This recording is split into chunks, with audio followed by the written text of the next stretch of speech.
السلام عليكم. soddon arrimood oo kuu sahlaya inaad noqoto qof farxad badan ku noolaada. Markaynu ka hadlayno farxadda, walow dadku ku kala duwan yihiin, haddana waxaa lagu soo koobay in qofka muslimka ahi ka heli karo farxadda qodobadan inkastoo diinteenu tahay tan keliya ee ifka inagu noolaysiin karta farxad, maadaama marar badan oo laga ogaaday in qofka muslimka dhabta ahi ka farxad badan yahay kan aan muslimka ahayn haddii uu si dhaba u dabaqo diinteena suuban. Haddaba haddii aad rabto inaad noqoto qof farxad ku noolaada, waxaad samaysaa marka ugu horeysa ku kalsoonaaw naftaada. iska ilaali furaha guuldarada oo ah inaad howlaha dib u dhigato ama aad dhahdo hadhow ayaan qaban doonaa. iska ilaali marka aad go'aan qaadanayso inaad dhiiran weydo. go'aankaad qaadanayso ka dhabay oona ka fiirso.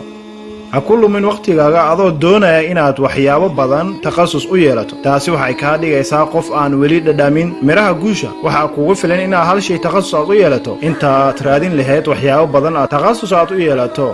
bixi sadaqada haba yaraatee waxay farxad gelisaa qalbiga, waxaanay kaxaysaa murugada, waxaanay kordhisaa risqiga.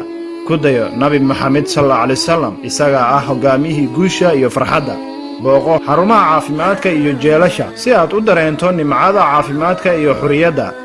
iska ilaali inaad dhibaatada xajmigeeda ka weynayso. isku day inaad cudurdaar ka raadiso qof ku xumeeyey. iskana ilaali argoosiga.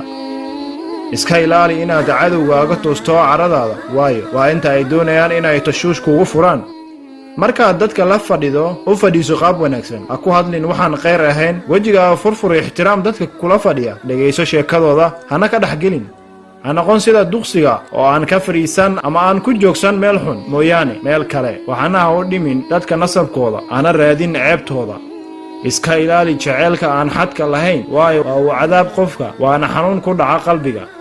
ha eegin waxyaabaha xaaraanta kaa ah. nidaami xilliyada aad wax cunto, waxaana ha cunin adoo dhirigsan.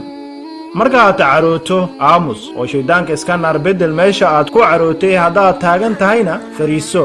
ogow inaad ku fikirto wixii ku dhaafay inay ka dhigan tahay adoo ka fikiraya sidii aad caano naas ka soo baxay aad ugu celin lahayd. ogow in wixii kuugu dhaca aanay marno ku gefeen, wixii ku seegana aanay marno kuugu dhaceen. haddii khasaare kuugu dhaco, isku day inaad guul u beddesho oo ha quusan. ha kaa fikirin waxyaabo khiyaali ah si ay kugu furmin albaabka murugada. badi salaada waa albaabka farxadda laga galee. farxaddu waa geed biyihiisa, cuntadiisa, hawadiisa iyo iftiinkiisa ay tahay iimaanka alleh. baro cilmiga, waayo wuxuu kordhiyaa aragga qofka. ula dhaqan dadka sida aad jeceshahay inay kula dhaqmaan.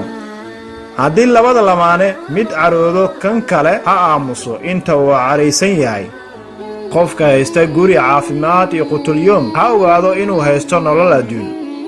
guushii farxaddu casees u ah alle subxaanahu wa tacaala oo raalli kaa noqda, dadka kuu dhow oo raalli kaa noqda, iyo naftaada oo raalli kaa noqota. cuntadu waa farxad maalin ah. safarkun waa farxad wiig ah. xaaskun waa farxad bilo ah. howluhun waa farxad sanad ah. iimaankun waa liibaan iyo farxad weligiis ah.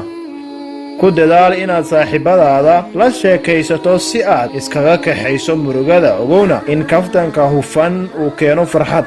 ugu dambayn, qaabka noloshaadu yeelanayso wuxuu ku jiraa gacmahaaga. hadba qabee noloshaada oo ka xidhan muraayad midow. waxaa hubaala 30kan qodob ee aanu soo sheegnay mise aan soo tilmaannay haddii aad ku dhaqanto oo ilaahayna garabkaada u galo subxaanahu wa tacaala, inaad noqonayso qof ilaa ay tiis ay ka imaato farxad ku jira.